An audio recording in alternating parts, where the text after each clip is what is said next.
All right, so the next speaker is Charlie Soparkar. He's come the farthest, at least as far as from the speakers. He made it out of Houston after the flood. He said he brought his kayak here, just the way up. But Charlie's a great speaker. I know he's been a friend of the Blood Flow Spasm Foundation for years. And actually, like I said earlier, I had him speak 10 years ago when we did this meeting here. And I asked him to give 2 talks. The first one's on what's new in botulinum toxins. So Charlie, welcome. Thank you, Andy. I'd like to thank Andy for inviting me, the Blood Flow Spasm Foundation for organizing all the great things that they do, the sponsors, the patients for coming, and most importantly, the drivers, so that it keeps me safe when I'm trying to drive home and everybody else is on the road. So I'm going to try to keep this simple because I'm fairly simple-minded, and let's see what we can do here. We're going to talk about what's new in botulinum toxins. And the short answer is not very much is new, but it's maybe worth reviewing some of the things that you might not remember.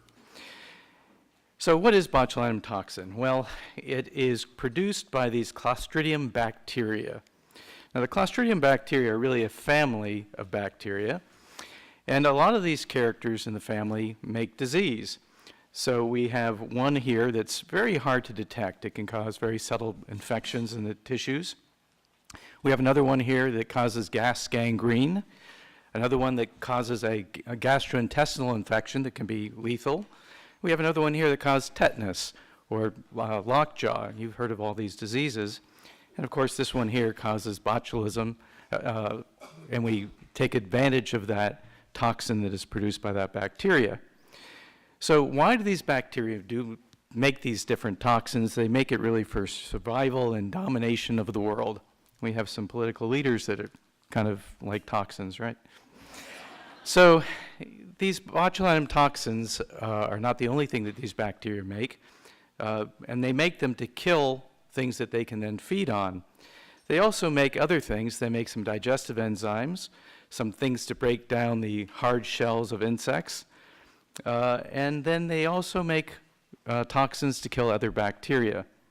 So you can understand why these Clostridia species of bacterium are really everywhere. They're very efficient food providers for themselves, and they're everywhere. They're in your soil in your backyard.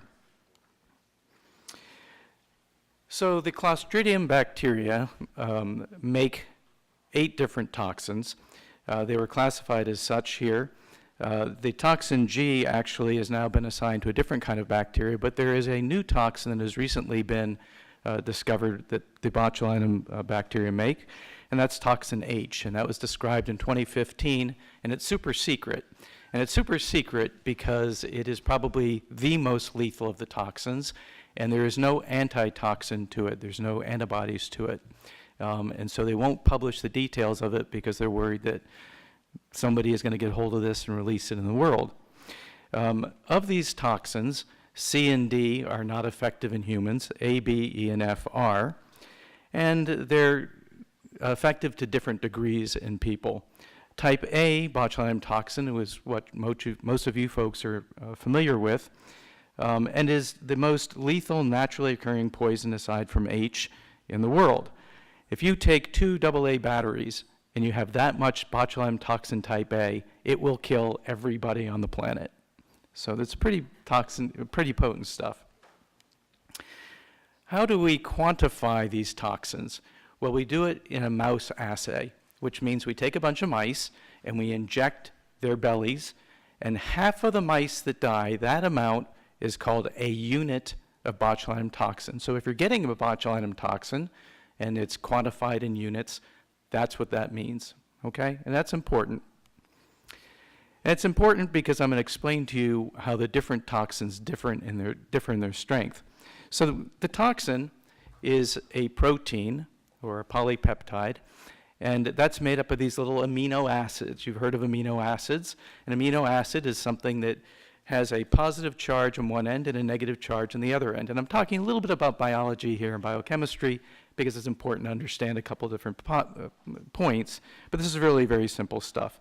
So you have these little amino acids, and there's 20 of them that you pick up in your diet, and they all float around, and then they sometimes will come together and form a protein or a polypeptide.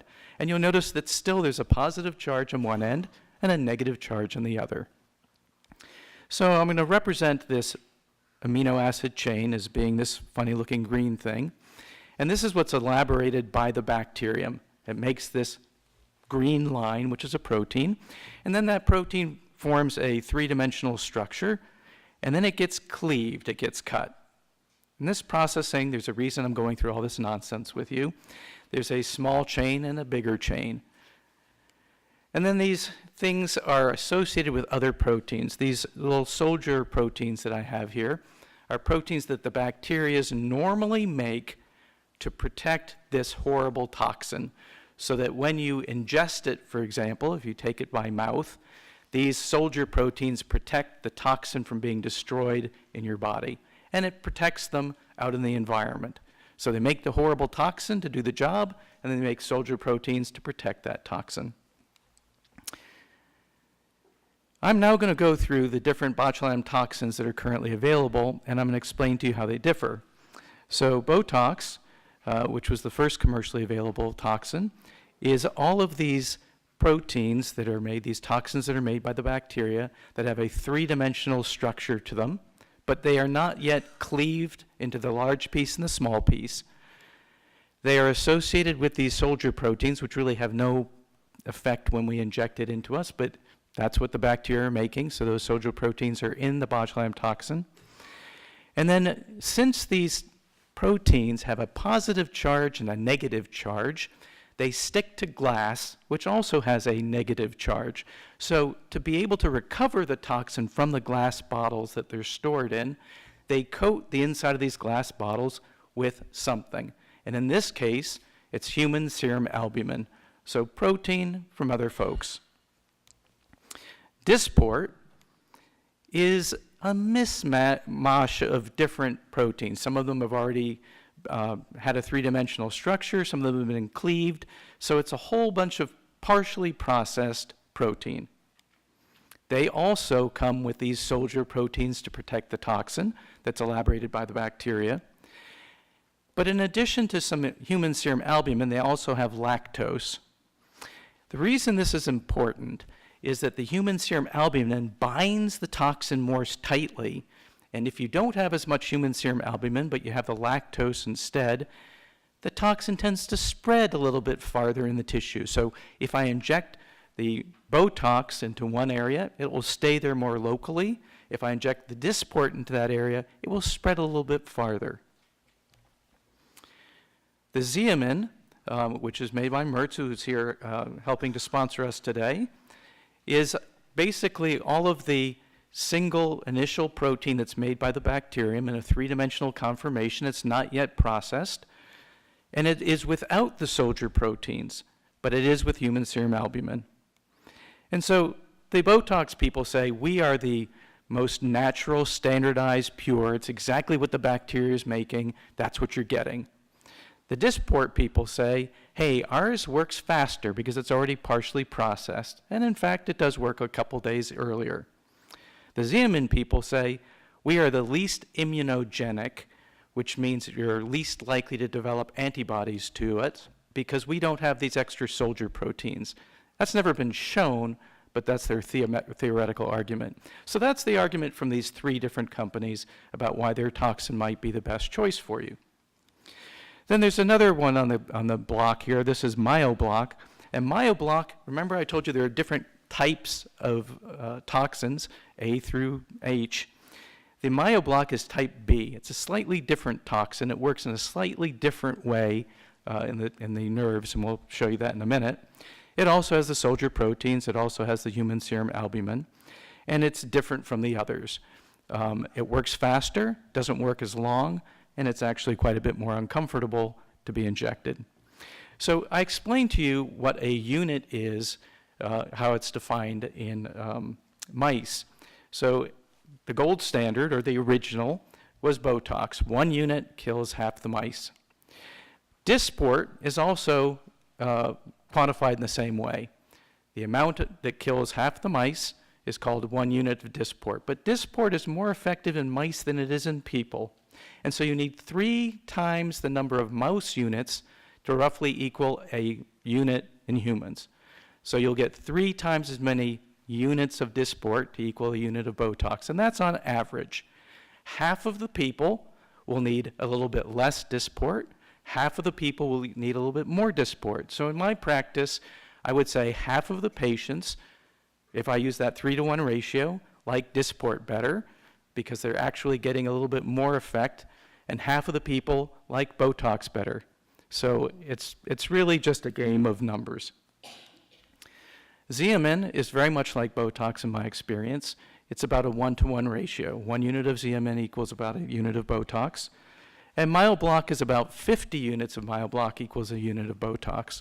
And again, these are just numbers that don't really mean a great deal to you, but it means something to the injectors that are using them. The amount of protein that you're getting is really so tiny that I don't know that it makes a big difference. Okay, so there are other botulinum toxins that are available if you go to other countries. So, I want to mention something about ANT-1207. There was a lot of push about a topical botulinum toxin. And in 2015, Allergan, who makes Botox, purchased the rights to this topical toxin that was being developed. They purchased it for about $90 million plus some other amount that they haven't disclosed that they would pay the company if they brought it to market. And you have to compare that to the fact that they made $1.7 billion on Botox in 2015. So 90 million sounds like a lot of money, but maybe not so much to them. It was interesting. I recently spoke to one of the scientific directors at Allergan, and I asked him, what's going on with the topical? And he smirked a little bit, and he said, well, we're still working on it. And what he was really, I think, saying to me is that we're killing it. So I don't really know what's going to happen with this, but that's out there as a possibility. And I'm not really sure how that's going to work for dosing. So there's something else called Pertox. Pertox was being developed, and in 2014 it was suddenly pulled off the market, and I don't really know why. They were in the middle of doing some studies on it, and then it disappeared. And I don't know whether they thought it would no longer have a competition advantage, but anyway, that's, to my knowledge, that's off the market. Neuronox is available in South Korea. It's extremely popular there. There's limited publication material about it, but it's very popular there. And so if you go to South Korea, you can get Neuronox.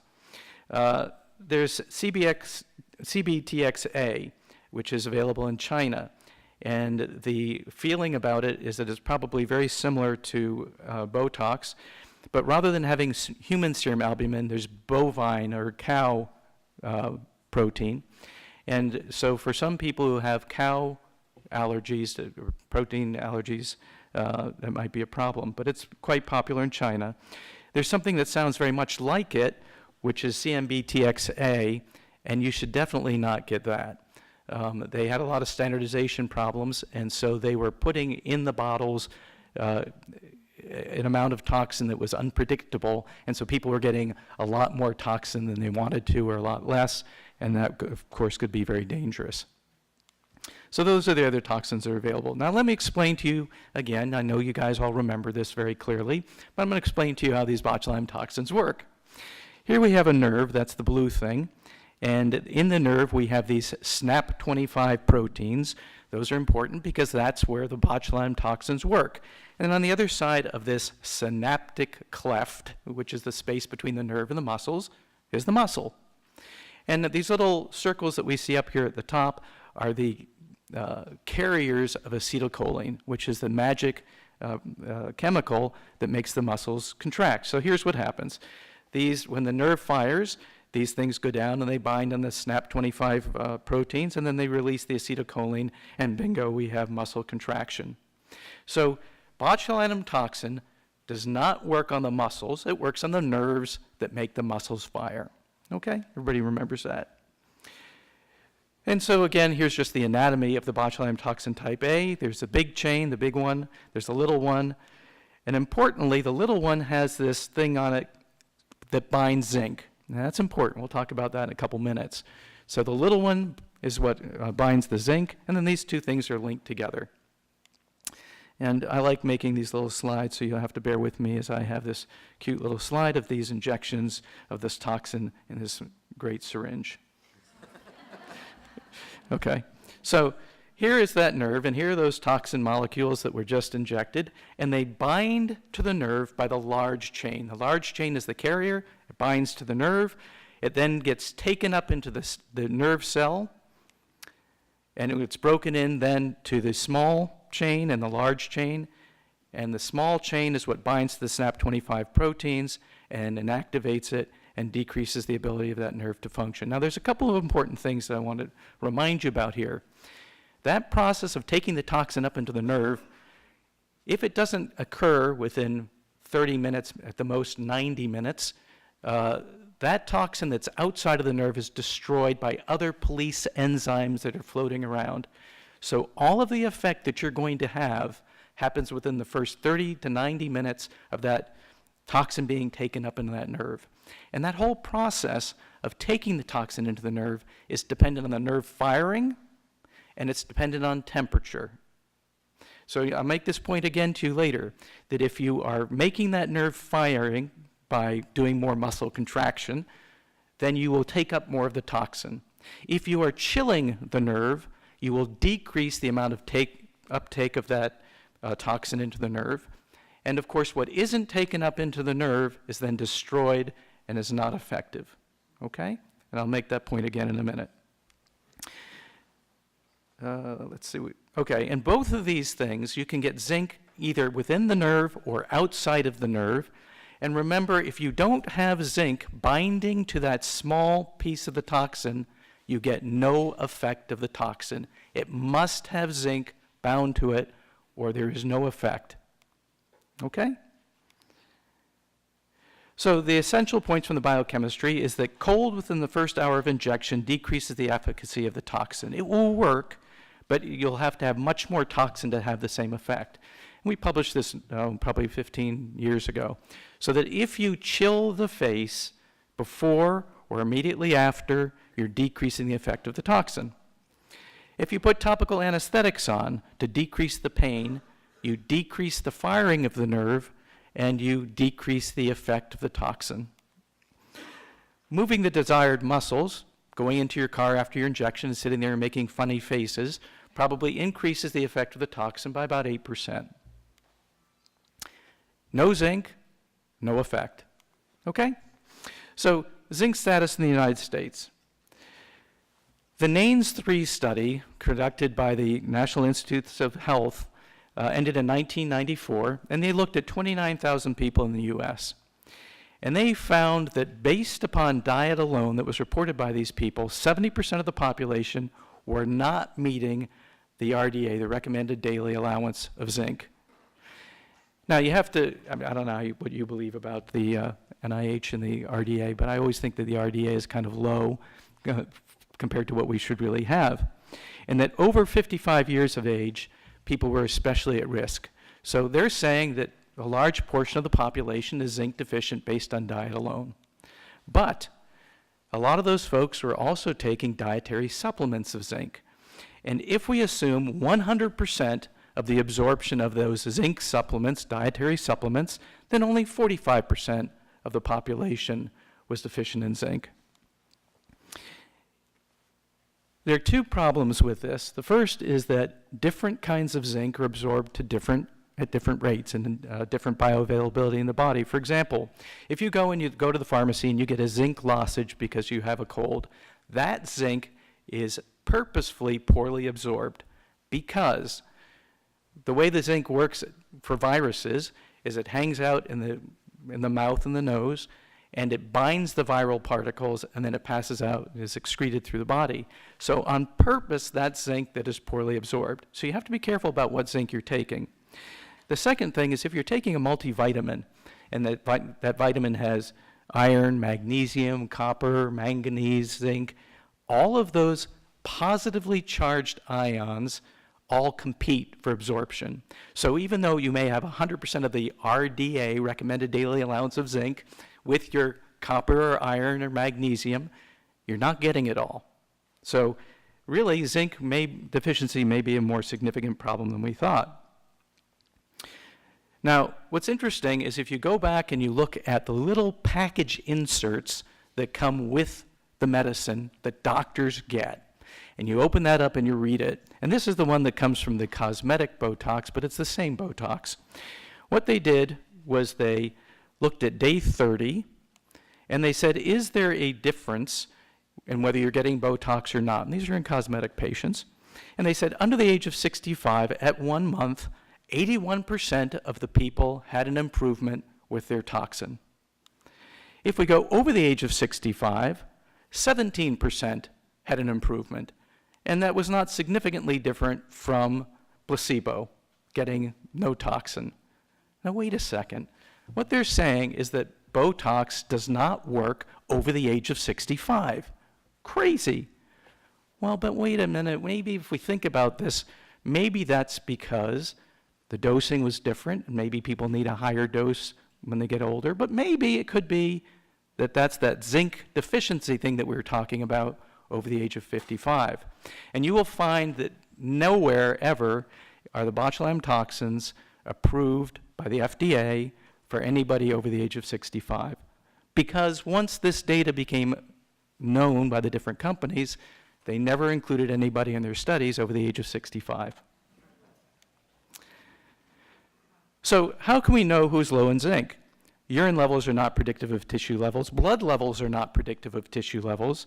Tissue levels must be obtained by biopsy, and it only is good for a couple days. So that means if I really want to know what everybody's zinc level is, I have to biopsy their eyelids and their face a couple days before we do the surgery, or do the injections. And of course, that's not very practical. So the question was, what kinds of things decrease your level of zinc? And there are a lot of things. And the thing that's most important here is that there's high phytase. High phytase, phytates. And let me explain to you what that means. Phytates bind zinc and prevent its absorption in the gut. In fact, that also binds most of the other divalent cations, iron, manganese, copper, etc. And if we look at what foods have a lot of phytates in them, here you are. Up at the top, we have foods that are high in zinc, and down at the bottom, we have foods that are high in phytates. So the oysters and the turkey are very high in zinc and low in phytate. And if you really care, this is on my website, and you can copy the table off the website. And these things at the bottom, soy, wheat, and seeds, are very high in phytates, but low in zinc. In fact, if you look at ancient Asia, soy is a lot easier to grow than rice. And the soy farmers would eat their own products, and the rice farmers would eat their own products, and the soy farmers all died because it was so much phytate that it would bind all the divalent cations, and they become iron deficient, zinc deficient, whatever. And so they all became rice farmers because everybody who was a soy farmer died. That's funny? Okay, so you don't need very much phytate to bind pure zinc. If you eat a whole steak, and then you have half of a whole wheat roll with your steak, you are binding all of the zinc that you would have gotten from that steak. So you have to be very careful about what you're eating if you want to get your zinc. We did a study where we looked at supplementing patients with severe recalcitrant blepharospasm with zinc. And here we have a % change in the duration of action. And here we have the supplementation group. And on the bottom here, we have the placebo. They got a pill that didn't have any zinc in it. And here's a group that got 10 milligrams of zinc gluconate, which 10 milligrams a day is about what the RDA says you should have. And here we have a group that got zinc citrate, C-I-T-R-A-T-E, 50 milligrams, and they got phytase, which is an enzyme that breaks down phytates. And there was a significant improvement. If we looked at the people that had an improvement, and we looked at, which is 92% had an improvement, if we looked at just those people, not everybody had an improvement, but if we looked at the people that did, there was about a 30% increase in the duration of effect of the botulinum toxin. If we look at the efficacy, and we had a score, how well did your botulinum toxin work for you? And again, we look at the placebo group, and we look at zinc gluconate, and we look at zinc citrate with the phytase. There was an improvement in how people perceived how well their toxin worked, same dosing. So should zinc be for everyone? Should everybody have zinc? And my answer is yes, why not? Well, let's talk about that in a minute. 92% of the people of difficult blepharospasm patients that we looked at had an increased duration of about 30%. Over half of them said they felt significantly better than before the zinc 50 with the phytase. But I don't recommend it to my patients if you're taking too much zinc every day. You can have zinc toxicity. And I don't recommend it to the blepharospasm patients that we have taken years to come up with the right pattern, because it will alter the effect of your botulinum toxin. So if you've taken years to figure out the pattern that works for you, don't do it, because you're going to screw things up. Just stick with what you got. But if you aren't in that situation, then I think it's worth trying. How do you take zinc? Well, zinc citrate, 50 milligrams a day, is probably the best absorbed and best tasting variety of zinc, and you can get that at any Whole Foods, nature food store. Our study had people taking it 4 days before and then on the day of treatment. Some patients, in my practice, double the dose. They take twice that amount. Some people take half of it before the treatment, and recently they've been telling me if they take it after the treatment, they do better. I'm not really sure why that's the case. I don't understand it biologically, but they say it helps. And you want to take it without other food that might have the phytates in it, and you want to take it without other supplements that may decrease the absorption. Now, consider if you take zinc and you're not taking it with food and you tolerate it, it's spectacular. If you take it and it nauseates you, then you want to take it with food. And if you're going to take it with food, you have to be very careful to take food that does not have phytates in it, and turkey would be a good choice. If you're going to take it with other foods, then you have to take it with phytase. But the problem is phytase is extremely hard to get. You have to go to an animal feed store to get it. I want to put in a disclaimer here that I actually patented a combination of zinc with phytase. I get no money from that patent other than I licensed it to the company that sells a combination. And basically I licensed it for the price that it cost me to patent it. But anyway, you should all know that I do have a patent on that. But if you can get it yourself with just the zinc citrate without taking the phytase, I would do it. I would definitely try that. Okay, 3 suggestions to maximize the effect of the botulinum toxin. I have several patients that take aproclonidine drops, and these drops are used in glaucoma, but they will make your eyelid open up a little bit more easily. And that's sort of a poor man's way of doing a ptosis repair, droopy eyelid repair. And we have several patients that really find that very helpful. I also have some patients that take pseudoephedrine capsules. That's an antihistamine. And they take that, well, it's sort of an antihistamine. They take that in the morning and in the evening, and they find a significant benefit to keeping their eyelids open. You have to be careful because it causes more dry eye. I think that one of the things that really has helped me in my practice is I have patients take short video segments of their eyelids about 2 weeks after their toxin injection. And what I want to see is what is the best you look like when you've had your toxin injection, and what is the worst that you look like. And then I want to look at those very carefully in slow motion, and it helps me to very specifically determine which muscle groups need better treatment. So when you first come in to see me, I get 2 minutes of looking at you and decide how much toxin to give you and where to put it. But, I really need to look at you more carefully.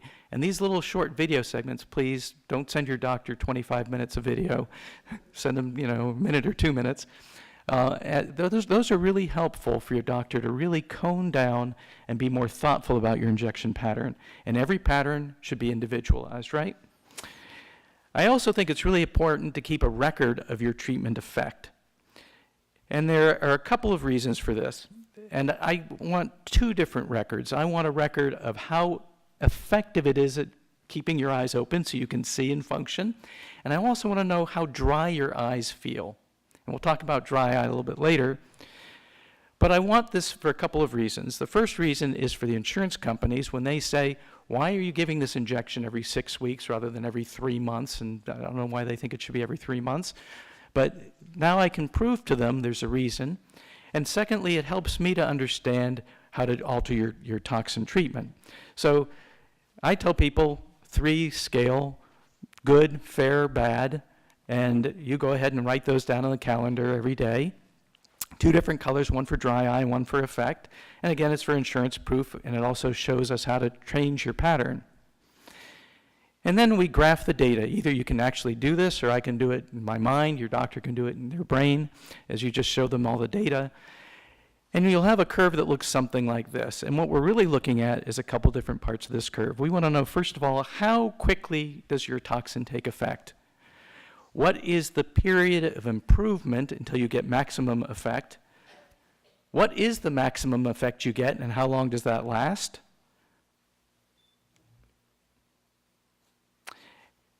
And then we use that to alter your treatment dose and placement.